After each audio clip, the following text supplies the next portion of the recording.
We're preparing to move into a new house, and when my husband's female best friend found out, she decided to move in with us. Was about to object, but my husband immediately agreed. To make things worse, he even gave my daughter's master bedroom, which was meant to be her children's room, to her son and made our daughter move to the basement. When I voiced my disagreement, he dismissed it, saying, "Grace is my close friend, don't overthink it. Her son is like my son, of course I want him to have a better room." When I still stood my ground, my husband and his family began criticizing me, calling me selfish. Unable to stand their unfairness, I moved out with my daughter. It was then they realized my absence and became anxious. After living in the old house for many years, our family finally decided to buy and move into a bigger house. A year before we moved, I started selecting the location, checking property prices, and making renovation plans. As my husband's family is least interested in anything related to it, I did everything on my own, from renovations and the house's payment to the property fees. I didn't mind though, because my family's happy faces were the most important thing for me. I even bought a new car for the family when my husband's sister Kelly remarked that the new neighborhood was posh and that having no car would be embarrassing. I carefully planned everything, taking into account everyone's preferences, including who would stay in which room. However, just a day before we were set to move, my husband dropped a bombshell. "Emma, Grace heard we're moving into a new house," he said, walking towards me, "so she wants to stay with us. Since all the rooms are full, I'm moving out of her room and having her stay in the basement instead." While I stared at him stunned, he handed me the key to the basement door. "What? We're moving to a new house and you want to let an outsider live with us?" "Yeah, Grace and her son's house is old and run down," he replied.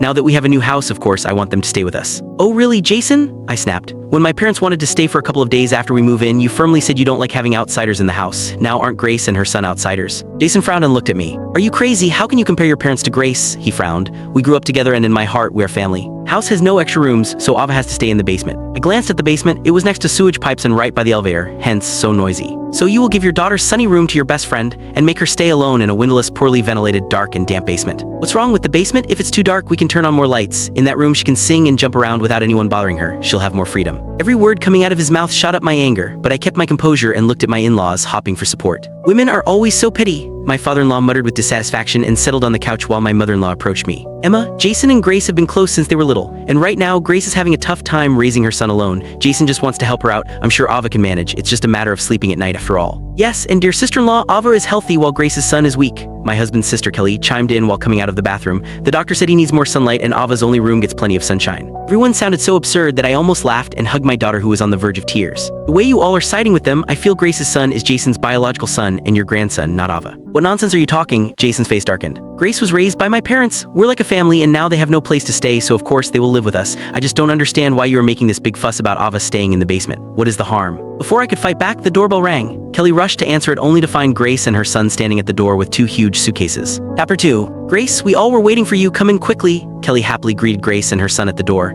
"I've missed you so much. If you hadn't gone abroad and had married my brother back then, we'd be a family now." My mother-in-law walked past me and grabbed Grace's hand, smiling broadly. Click the link on the homepage to watch the full follow-up for free.